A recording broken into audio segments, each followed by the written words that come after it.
Good morning and welcome to our very first virtual Viewpoints. I am Lisa De La Garza, Vice President of Programs at Texas Women's Foundation, and I want to thank you all for joining us today. Viewpoints is an event series that gathers our community to discuss unique issues that are facing women and families in our community and how we individually as well as collectively can address these issues so that we build stronger families which create stronger communities. Today, we'll be discussing one very essential need to strengthen women and their families, and that's childcare. The majority of Texas children are part of families where both parents work outside the home, and this is definitely the case for single-parent households. Unfortunately, during our current environment, many childcare centers have been faced with having to close their businesses because families are staying at home. However, there are still many families that are in need of this critical work support as essential workers who must still physically go to work every single day.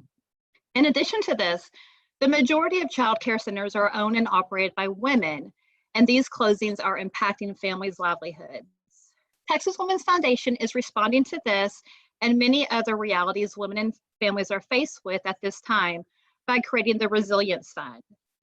The women and families we have supported through our granting over the years are the same ones who are in need of our support right now and will be for many more months to come. Through the Resilience Fund, we are granting to our long-term community partners who are on the front lines providing services and programs that are responding to the needs of our community.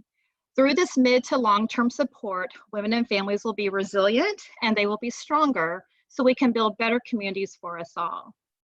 A big factor in building stronger communities is providing the safety net of childcare for women and families. So we want to take time today to discuss the current conditions of childcare and how we can ensure that the future of this very important work support is accessible to families. Today we have Dina Jackson, Chief Operating Officer of Texas Women's Foundation, who will lead us in this discussion with local childcare experts to talk about this very timely and important issue. Dina? Thank you so much, Lisa, and good morning, everyone. Like Lisa said, I'm Dina Jackson, and I'm the Chief Operating Officer at the Texas Women's Foundation. I've been on staff for about 8.5 years, and so I'm sure if I could look out and see all of you there, I would see many faces and many friends that have attended our events over the years, and based upon the registration grouping, I'm pretty sure there's a lot of new faces out there as well. I'm looking forward to facilitating the discussion today around childcare as a business, particularly in a world where we're dealing with COVID-19. And first of all, though, I want to start off with a little bit of background on the Child Care Access Fund that we have at the Texas Women's Foundation and on how childcare as a business impacts our economy. So the Child Care Access Fund really came about after our very first publishing of economic issues for women in Texas. That was in 2014. And to give you a sneak peek, we're actually getting ready to publish the 3rd edition of Economic Issues for Women in Texas on June the 16th. And so please be looking at your email next week for that invitation. These reports have always looked at economic security through 4 key building blocks: health insurance, education, housing, and of course, childcare. Now, the 2014 report opened our eyes up to several key numbers on childcare.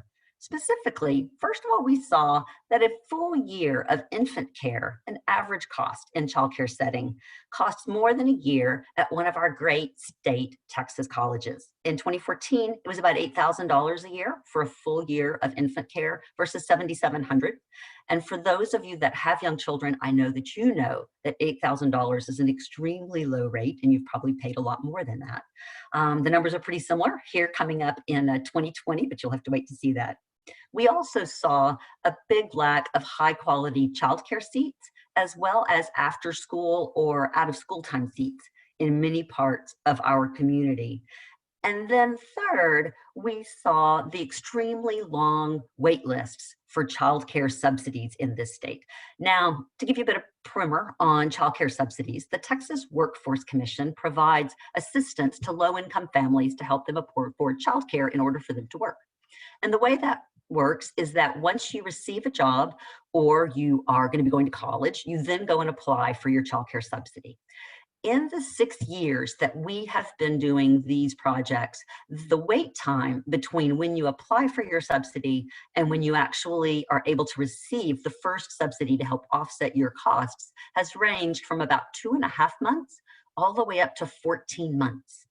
And what that means in the interim is that families were faced with either putting their children potentially in settings that they weren't real happy with regards to quality, putting their children in places where they could not afford and thereby racking up additional debt, or having to turn down that job offer or that opportunity to go to school. It was really based on data like this that the foundation and our donors felt that it was imperative to take action.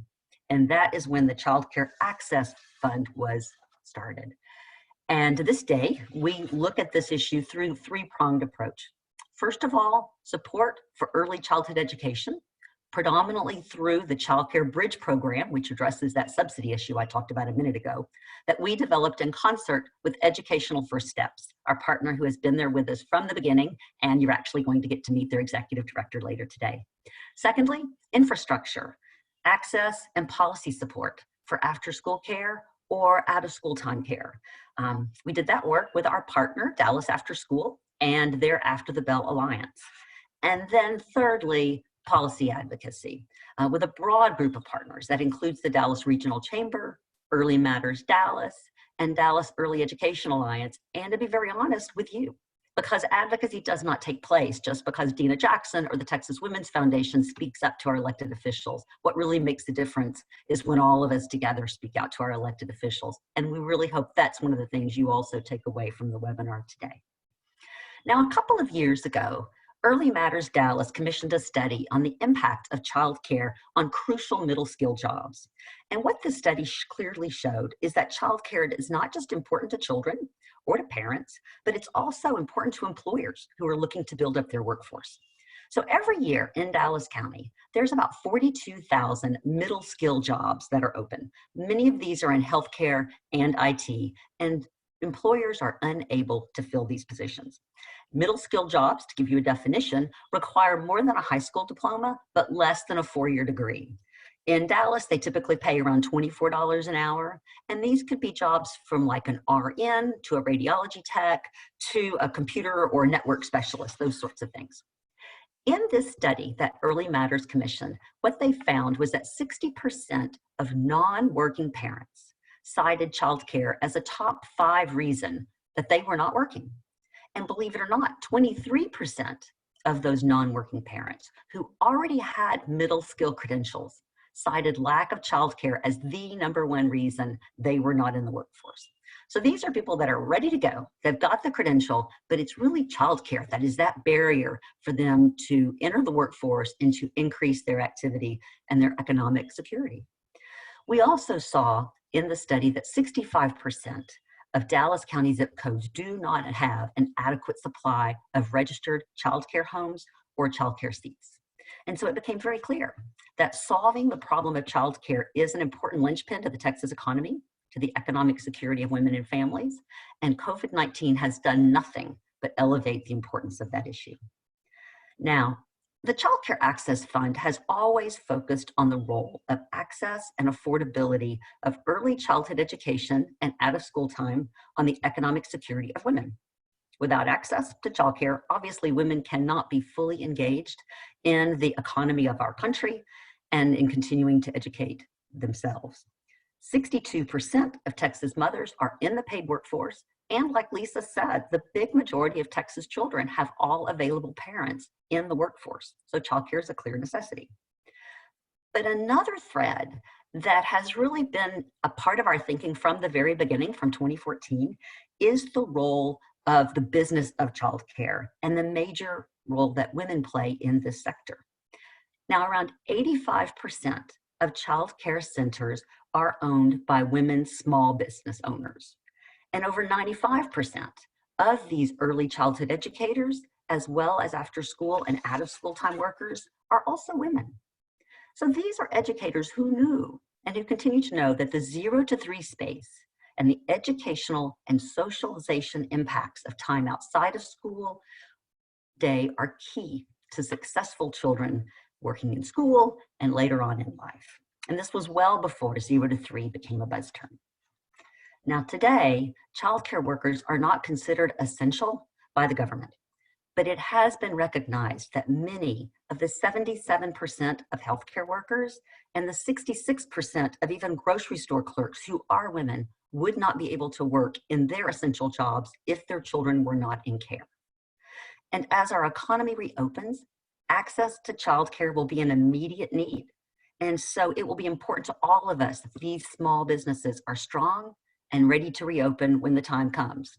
And to be quite honest, the time comes maybe tomorrow on May the 1st, because we're already seeing the pressures of many workers in the retail sector and in the restaurant sector having to find a way to receive care for their children as we continue in kind of this never world of COVID-19. Even in normal times, owning and running a childcare business is a financially fragile undertaking. Constant attention is needed to a mix of children, their ages, the tuition rates, the number of children served, and subsidies. This is a delicate balancing act for any small business. So what we wanted to explore with you today and with our guests is the impact of COVID-19 on childcare businesses, how some of them are coping with these changes, and what it will take to make sure that these trusted community anchors survive during this time. Now I'm going to introduce our guests, and then I also want to remind all of you that the Q&A is open. And so as we go through this morning and go through our questions, if you have any questions of your own, please share those with you, and we'll try to get as many as we can. So first of all, let me introduce Vicki Allen. Vicki serves as the Executive Director of Educational First Steps, a nonprofit organization that shows caregivers of at-risk children how to create high-quality early learning environments. Now, since 1990, EFS has equipped the people who care for children in poverty in preschools, daycare centers, and homes with proven tools and techniques that transform caregiving into teaching. Through their 4 Steps to Excellence program, they transform existing daycare centers in at-risk neighborhoods into nationally accredited preschools, all at no cost to the center or the teachers. By creating more impactful early learning experiences, Educational First Steps is preparing more children for school and life success. And Vicki is truly leading the charge of advancing the belief that every child has one childhood, and with that comes one chance to support their learning in a high-quality educational setting. Now, prior to joining Educational First Steps, Vicki was the Senior Vice President of Development with the United Way of Tarrant County. She also held several leadership roles prior to her work at United Way, including assistant professor at St. Catherine's University, where she taught in business administration, and also as executive director for the Jeremiah program. Vicki is also a 2004 Archibald Bush Foundation Leadership Fellow. So welcome, Vicki. Thank you. Secondly, I'd like to introduce Muriel Webb. Muriel is the founding director of the Braswell Child Development Center and has devoted more than 40 years of working in education with young children and families. She's committed to creating an incredible learning environment focused on developing and strengthening social, emotional, and cognitive skills. Sound foundations and purposeful play are always in focus at Braswell. Muriel is the 2020 recipient of the Early Matters Dallas Bright Spot Award.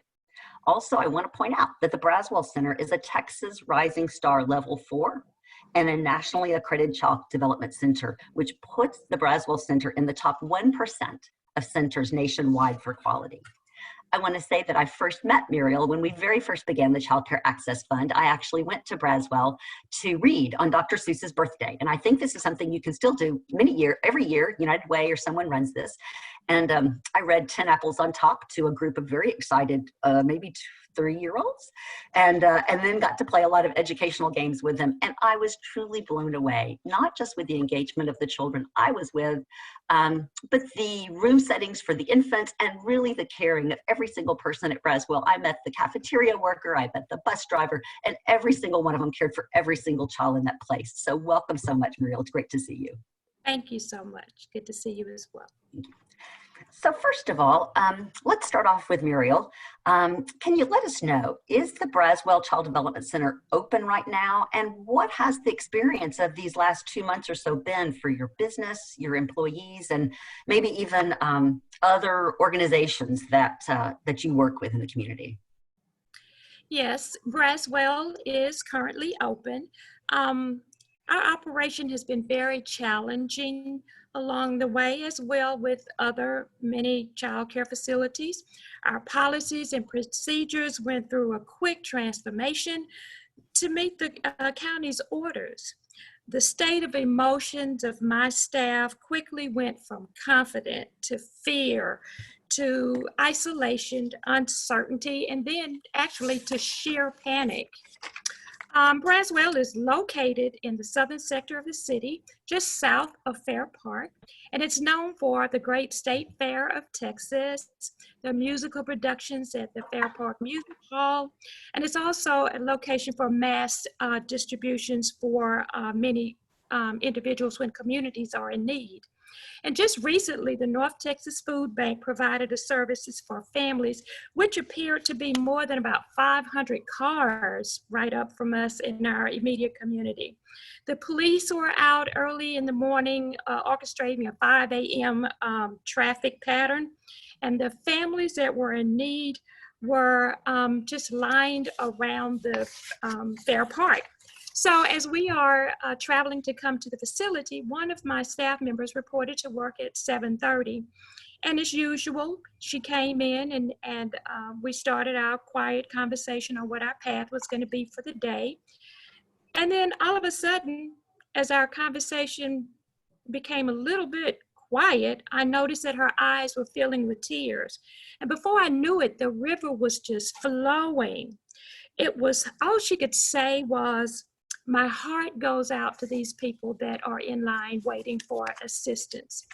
The next thing she says is, "I am so thankful that I have a job." Now, this is an employee of 25 years that is committed to nurturing and making her a true commitment to providing a quality environment for young children that we serve. And might I add, she's in a profession that does not give us the full range of hourly employment or funding that we need. This profession is grossly underpaid. Women essential workers need childcare, and women childcare workers deserve fair pay. It's that the women who are in childcare, we're on their backs.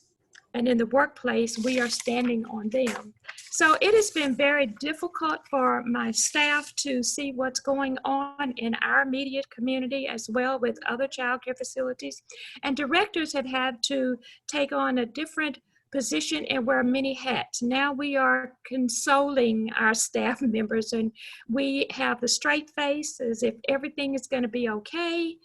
And we're having to meet the needs not only of the parents and the children, but as well as our staff members. So it's been quite challenging, but we know that that need needs to be met. Those children need to be in a safe, a quality, safe environment. And we're committed to doing so along with several other child care facilities as well. Thank you, Muriel. Yeah, I really cannot imagine having that smile every day, greeting the children and the families, because to provide succor to everyone that comes in. Now, Vicki, let's talk a little bit about some of the business parts of it. I've been visiting with some colleagues in Tarrant County, and what they are reporting is that about 66% of Tarrant County child care centers are open, and that's pretty similar to the numbers statewide. I think it's 60 to 66%. In Tarrant County, 45% of those have been family care homes, and about 55% have been child care centers. Statewide, there's around 17,000 child care centers in Texas that are open. But what's going on here in Dallas, Texas, with regards to openings and closings? And do you have any input? I mean, it's not quite ready to happen, but how are these families that are not considered essential going to get care when they try to go back to work? Yes, thank you, Dina. I want to first of all say it is an honor to be able to champion early childhood education in partnership with Texas Women's Foundation and to be a partner on the Bridge Fund. And those numbers are pretty much in alignment with Dallas County.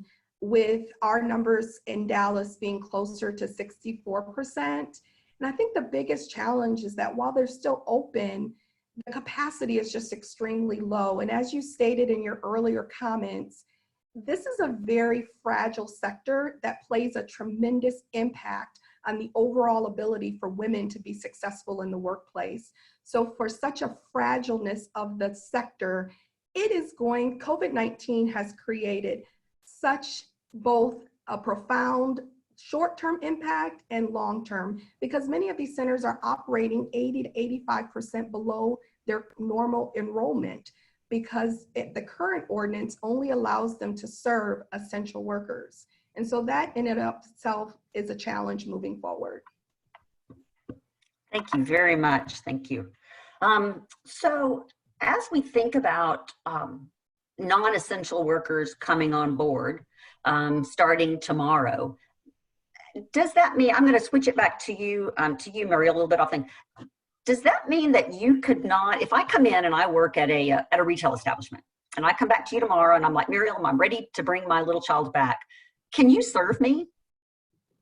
Unfortunately, no. We are not allowed to serve our parents that are working in those type of jobs that will be opening on tomorrow. We have been strictly informed that only we can provide care for the essential workers that they have identified through Dallas County. And that puts our families at in turmoil, because now the opportunity for them to realize that, okay, my job didn't close, it survived, I can go back. Then now my issue is I don't have childcare.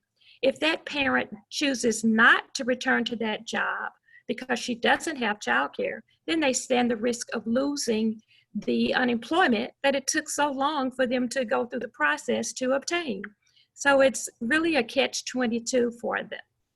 And as of this point, we don't know when we're going to get the green light to begin to accepting children that have already been enrolled or enrolled in our facility, but unable to attend. Mm-hmm. And I know that, I mean, this is a very, very fresh topic, and it's something that both Governor Abbott as well as the Texas Workforce Commission are actively looking at. And hopefully we're going to find some answer maybe by Monday, but something we'll certainly be following here at the Texas Women's Foundation. Thank you, Muriel. Now, the U.S. government has funded close to $1 trillion, $750 billion or so, in small business support through the Payroll Protection Program, PPP. We've all seen it in the news. But I know, once again, from Tarrant County, that childcare centers are not being very successful in getting this really needed support that goes principally towards salaries and rent. And they've told me several different reasons for that. First of all, many childcare centers, like many other small businesses, use credit unions as a part of their banking relationship, smaller community banks. And in the first round of PPP funding, credit unions were not even eligible to facilitate the applications for that program. In addition, centers may not have a close banking relationship or quick access to the extensive financial information that's needed to even get the application in. And then many centers, which I know you've worked with, Vicki, as well, are home care centers. And so then, since they are a home care place, they're not even eligible for a PPP assistance. So questions for both of you ladies. Vicki, how are you seeing this latest challenge to women-owned businesses in general? We certainly have a long history of women having a difficult time getting access to credit. And then also with your educational first step partners that you work with. And then Muriel, maybe you can share what has been Braswell's experience around the PPP process. I'd be happy to. So first of all, I'm really happy that PPP program was introduced. It is definitely a necessity. However, once again, it did not completely meet the needs of small women business owners because of the previous reasons that you stated, Dina. It has definitely been communicated. We host at Educational First Steps a daily center director call, and oftentimes our conversations revolve around the disappointment that many of these women feel that they were not allowed to truly participate in it. We did a survey recently in conjunction with Early Matters Dallas and Childcare Group, in which only a small percentage, we surveyed over 54 participants, and only 4 of those actually who applied received the PPP funding. And that is dismal in so many ways, because this is the type of program that is necessary to be able to reignite both the ability for these critical community partners to stay sound, and it's also critical to make sure that women have the necessary childcare that they need. And unfortunately, this fell short.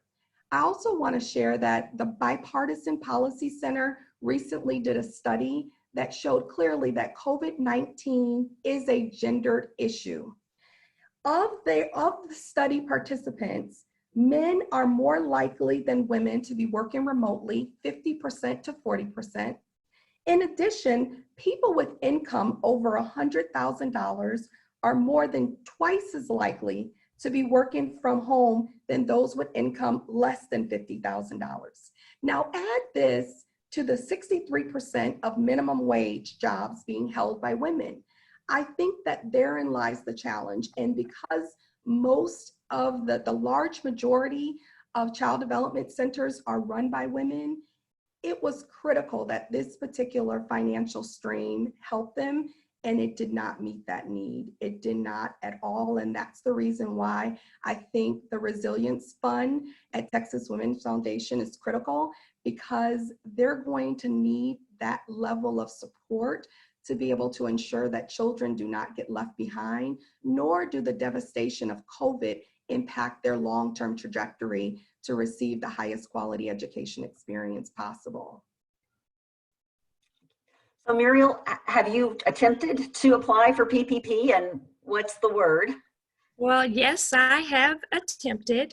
I positioned myself to participate in several webinars to make sure that I was getting the same message on each front. Then Braswell applied for the payroll protection plan.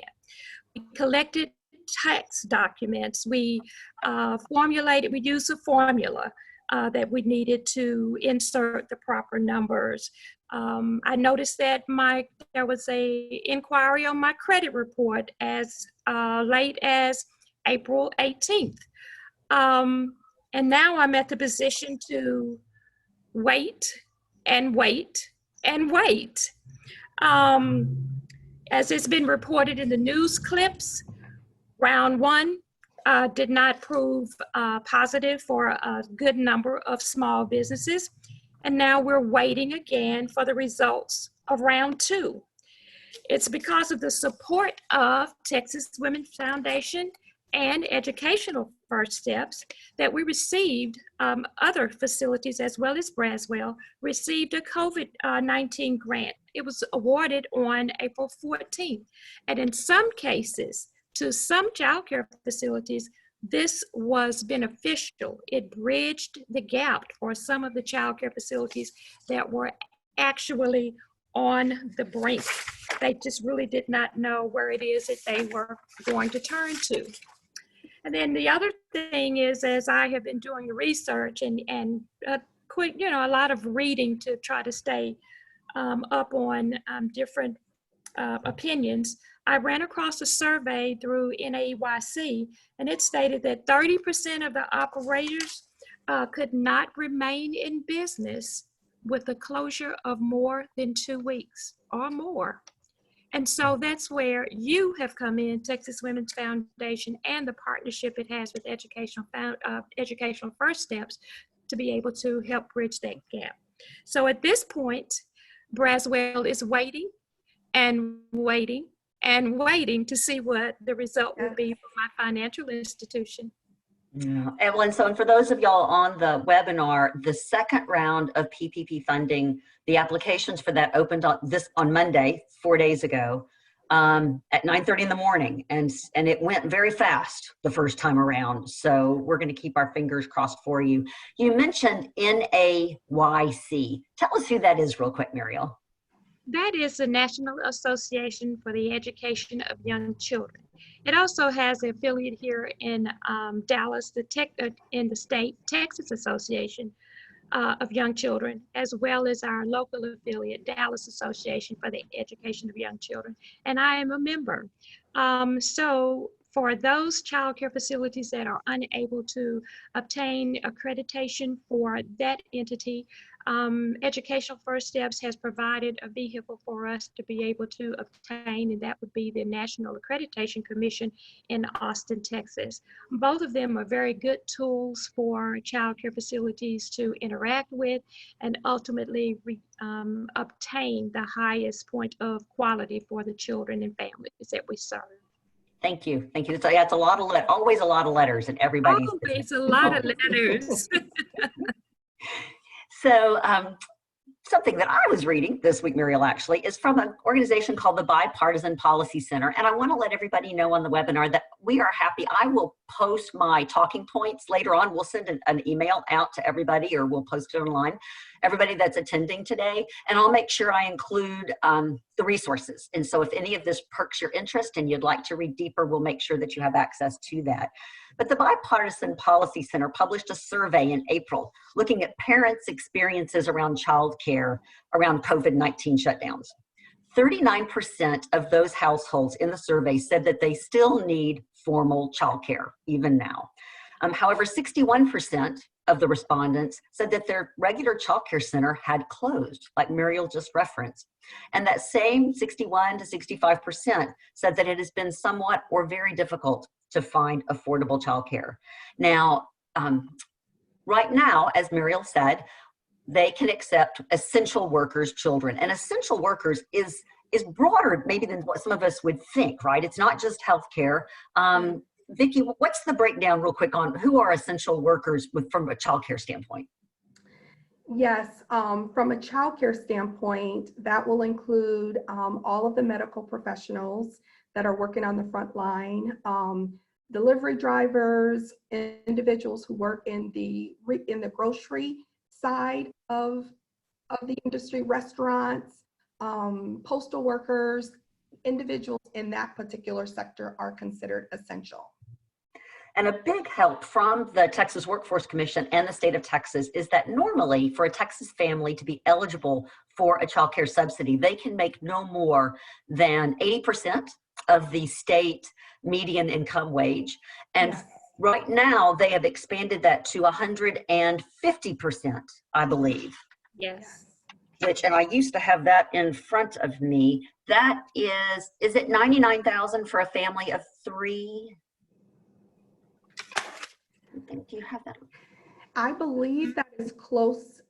That is correct, Dina. Okay. It's for a family of 2, it's $80,000. Mm-hmm. And for a family of 3, it's $99,000. And so that kind of helps bring in more subsidy assistance for like firemen and teachers and police officers that make above what would usually be considered. Yeah. It does. And it also allows these families, which we have recently heard referred to as the working poor. Mm-hmm. Those families could actually be $100 or less, or more or less over that income guideline, and would not have the opportunity to receive assistance in child care. So the actual opportunity for that to be raised is a big help for these families. And so since the COVID-19 issue has come up, Muriel, have you had any new families come into the Braswell Child Care Center? And how do you bring on a new family from a physical distancing standpoint, from letting them understand the value and care their child is going to get? Because these may be families whose regular center has closed. Yes, we have had, actually we had our first new family this week. It's very different for us. We are an open door policy center. We like to have our parents come in and actually visit the environment. make a second visit and bring their child to see how the child will adapt to the environment. Once they go into the classroom to visit, they have an emotional connection with the caregiver. They have an opportunity to ask questions while they're standing in the environment.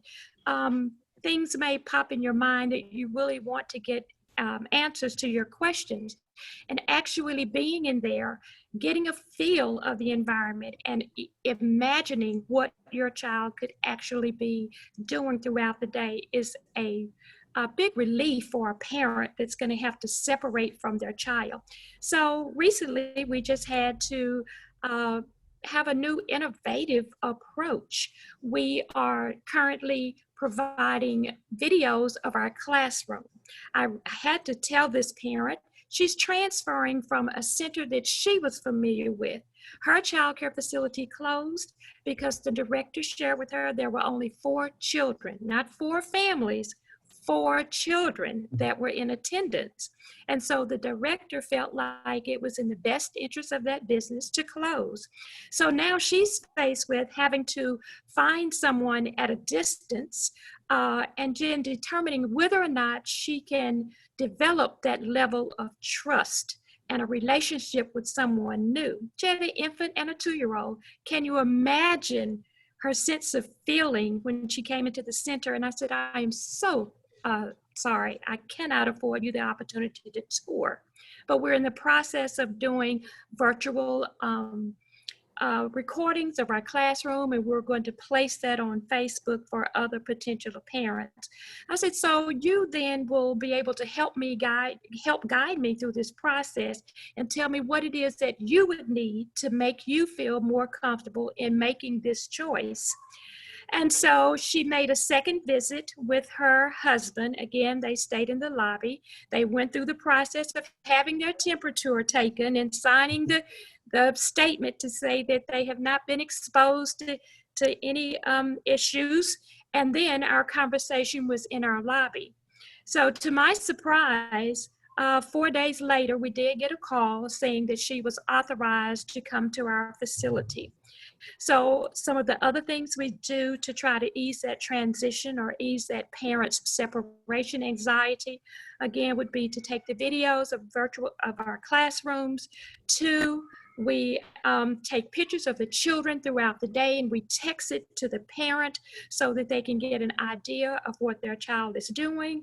We invite them to call throughout the day if they get that emotional ping that, okay, I really need to know what my child is doing. I need to know how my child is feeling. And so we do what we can to be able to make that emotional connection through social media. So it is different. The children have adjusted. They've been here now 2 days.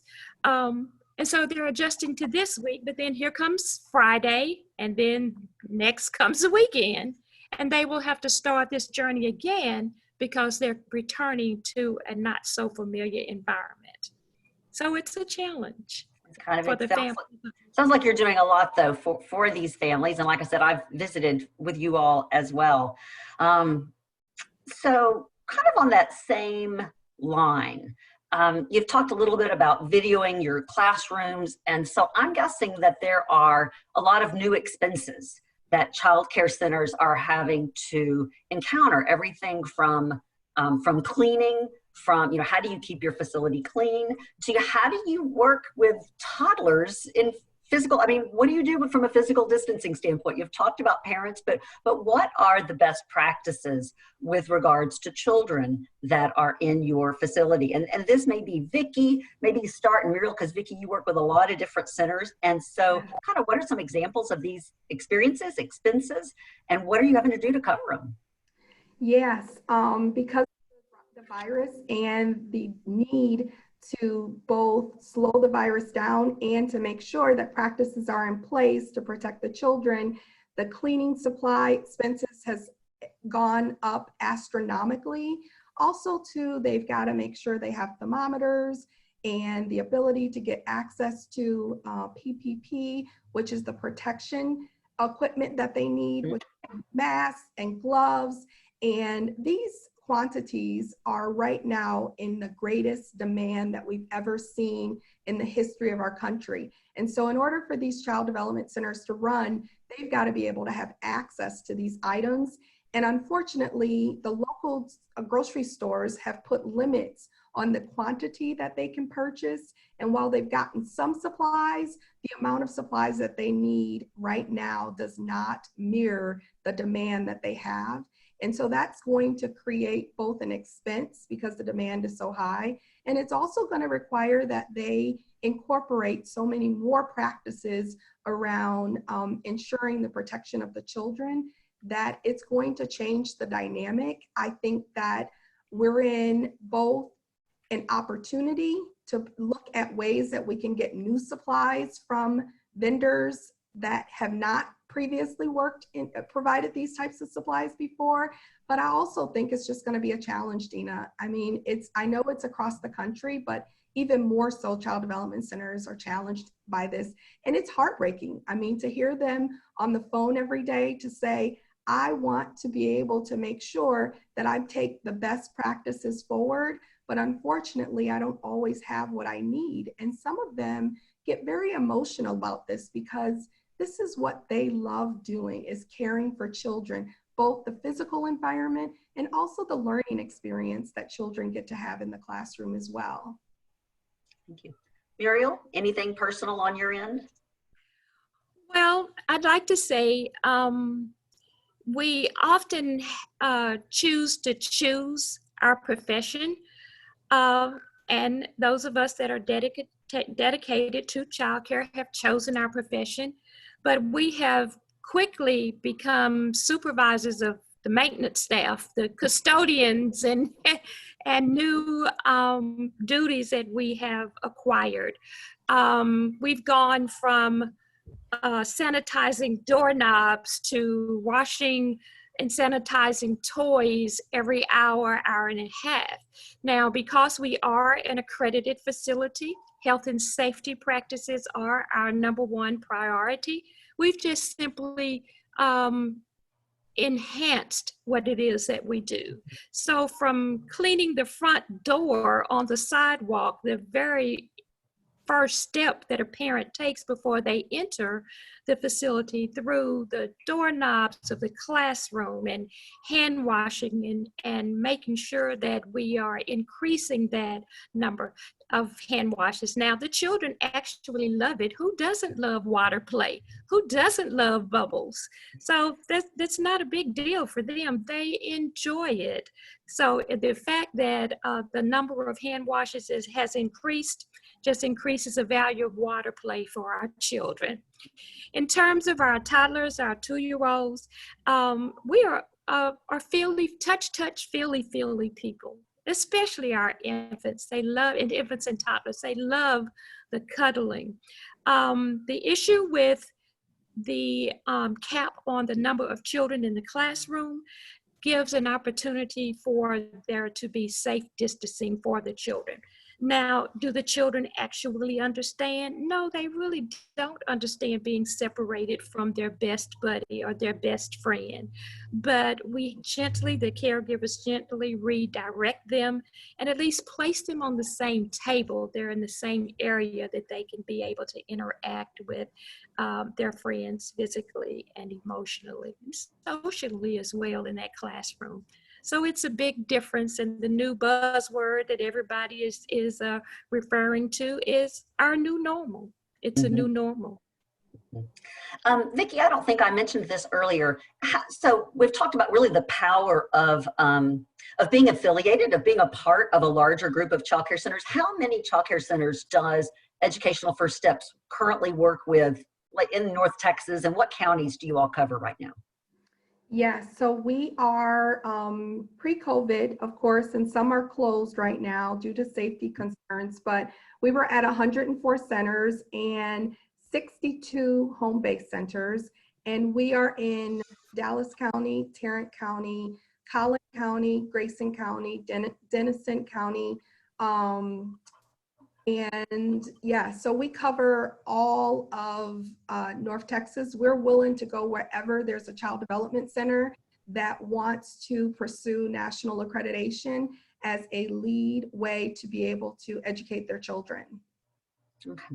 So in kind of going along with that, we're going to take a little veer off the COVID-19 world, and because there was a lot of life before COVID, and there's going to be a lot of life after. Both of you have mentioned the role that being a part of a network plays and the role of quality and of accreditation. I know that getting to be a Texas Rising Star Level 4 or being nationally accredited is not easy to attain in the first place, and it's certainly not easy to maintain over time. So Vicki and Muriel, both of you, I'd really like you to share a little bit about the business education programming that EFS provides to strengthen childcare centers, because while a big part of it is about education, social emotional learning, a big part of it also is about business practices and how do you prepare your business for a time like this. And so can you talk to us a little bit about what you offer the centers that you work with, Vicki? Yeah, so we have what's called the 4 steps to excellence that we provide here. And one of those steps in our accredited partner services is really around strengthening the health and vitality of the center's ability to manage their finances, their marketing, their enrollment, while at the same time ensuring that they're maximizing all revenue streams possible so that their businesses are strong, both short-term and long-term. A big part of this is that they partner with a mentor who works with them side by side to be able to both create a plan of where their strengths are and looking at ways to be able to both enhance those strengths and then looking at areas where they may be challenged and bringing in tools, resources, and knowledge to be able to complement that. One of the things that I really do appreciate about what you shared is that Muriel Center is in the top 1% with her Texas Rising Star 4-star, as well as being a national accredited center. And so centers that are at that level really do benefit tremendously with our back office support, as well as our marketing and enrollment support, so that they can attract new families to their centers and also maximize the amount of revenue that they can use to be able to support wages when they're in their centers, as well as to be able to support longer term growth opportunities. And so I'll let Muriel talk a little bit more about how that has impacted her center. Sure, I'll be happy to. Being a part of Educational First Steps is such a rewarding experience for a child care facility.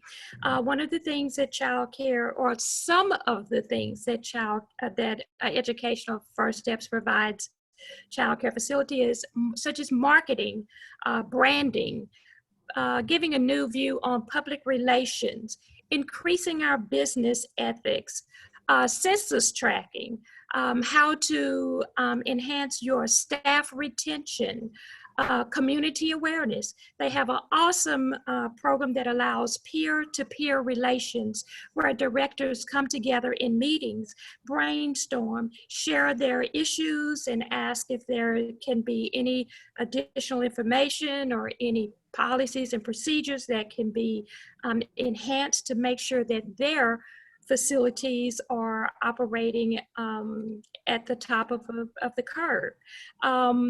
Most importantly, the idea that Educational First Step plants the desire for child care facilities to become nationally accredited simply gives more of a sense of partnership for the staff members, the director, the child care facility as a whole. I do so enjoy the opportunity that Educational First Steps will partner each child care director with a specialist or a mentor. My specialist just happens to be a previous child care director. So she understands the needs that I have, the challenges that I may face. All of the specialists are very good in what they do. I just have a sense of connection with my specialist because she used to be a director. She sat in the chair where I sat. I so enjoy that when we all come together with the specialists and the directors, that there is an overwhelming degree of partnership. They are all very experienced. It seems to me that Educational First Steps has gone beyond the call of duty to add that very special person to their team that will go out and work with directors of child care facilities. So it's just wonderful to be able to be a part of Educational First Steps. And I so thank Texas Women's Foundation for being a financial support of them. It really makes a difference to our programs and to the children and families that we serve. Well, you know, it's kind of takes everybody. It's everybody on the ground doing all the work together. Now, we've been able to incorporate a lot of questions into our session this morning, but we've got a few that are very specific. First of all, Muriel, when we first started having the closings with COVID-19, there were some issues with getting groceries and food. And of course, a lot of families that were receiving food and packets and backpacks from their ISD are not getting those anymore or having a harder time, and we're certainly seeing what's impacting food banks. Have you had any difference in the food that you're able to provide the children or the amount that you're needing to provide to families? How's that been working? There has been a challenge to some child care facilities. However, that is not a challenge for Braswell. As Vicki shared earlier, there are smaller child care facilities. There are home-based family day homes that may have that issue. But there are some child care facilities that have professional relationships with larger food distributors. We are currently using a large distributor, and we have not had that issue. I do remember, though, on one of the calls that EFS hosted, one of the directors shared that she had placed an order with some company, and what she expected to receive was not what she received. They had taken the liberty to send her substitutes, which did not meet the needs that she had required to provide nutritional meals. So there are some challenges, but we are not facing that at this particular time. Mm-hmm. Thank you. And then another one we've gotten asked is, you mentioned a little bit earlier the impact of these changes, not just on the children and the families, but also on your staff, and that you've had some that have been had some emotional moments and that you've really worked to consult. Can you give us maybe an example of what's been going on and how you've helped to calm their fears? Because it is a scary time for all of us, both in our jobs as well as in our homes. Well, I've had to take the big girl approach. Even though I was uncertain on the direction my business was going, I had to quickly decide that I was going to be positive and move forward. And I always fall back on my reassuring statement that if it's for me, it will be. So I decided that I was going to move forward with a positive approach. Just yesterday, ironically, you would share that after we closed the facility, we had 45 minutes, and one of my board members came in, and we had a motivational moment. My staff had an opportunity to engage in adult conversation, and some of her questions were, how are you feeling? What would you like to share? Someone that was not related to them, that was not in their household, that they had an opportunity to actually articulate what they were feeling. We are fortunate enough that no hours have been cut at our center. I realize that my staff members have families that depend on them. And so it is my responsibility to do what I can to make sure that they can remain successfully employed and be compensated for that. In my mind, what I truly believe is that this is not going to last forever, but I need to prepare for what is coming. And once we get over this hump, my thinking is I am so committed to those that are dedicated and committed to Braswell that I want to have my same core staff that are currently employed when we get to the other side. And my staff members have an average of 22 to 23 years of experience collectively. I have one staff member that's been here for 27 years, 25 years, 22 years, 20. Then it drops down to 50. And then there's about 5 or 6 that have been here less than 10 years. We only have 1 or 2 that have been here less than 18 months. But they have come right in. They're being a perfect part of a perfect match to our team, and we're doing well. Thank you so much. So, Vicki, do you have any closing words before we wrap up and have our closing piece? I just want to, first of all, say thank you for the invitation and including Educational First Steps. And also to the listeners, I would like them to just think about women business owners as they walk through their daily path and how these women business owners rely so heavily on childcare, and that I hope something in this conversation today either touched you, inspired you, or encouraged you to join us in this effort to both make childcare a priority and to ensure that the essential nature of childcare remains a priority. So thank you. Thank you both so much for being with us this morning. We had a lot of questions, some we got to, some we didn't. I will say that we'll be sending a follow-up email out to everybody that registered. I'll have my resources on it. We'll have our statistics and comments. Also, there was a request, Muriel, for the COVID questionnaire that you're asking parents to sign. And if that's something you can share, I can push that out to attendees as well, because I think that we have some childcare centers on the call. Okay.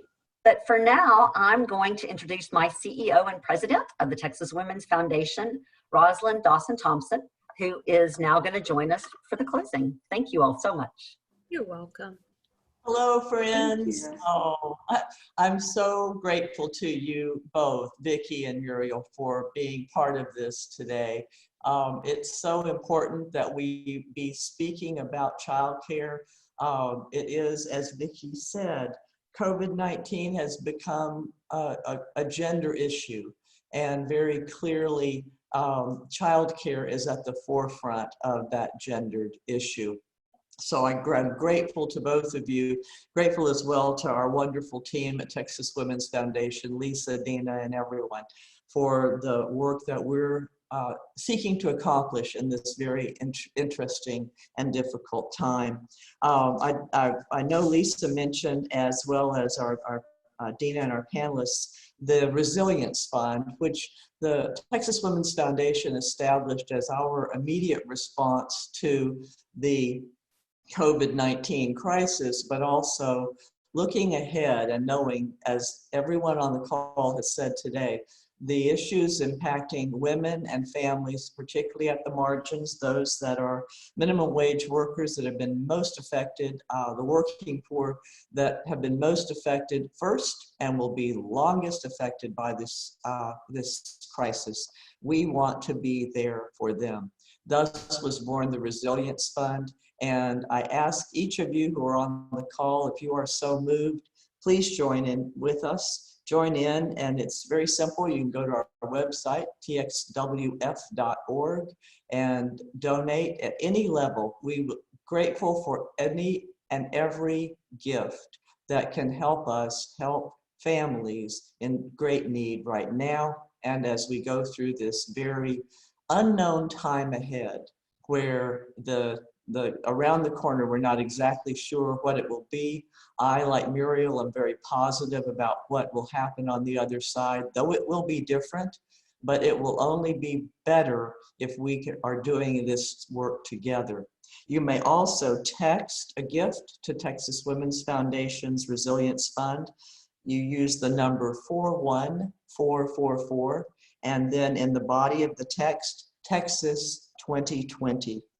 I also would like to invite you to continue to visit us through our virtual viewpoints, which we'll be holding monthly.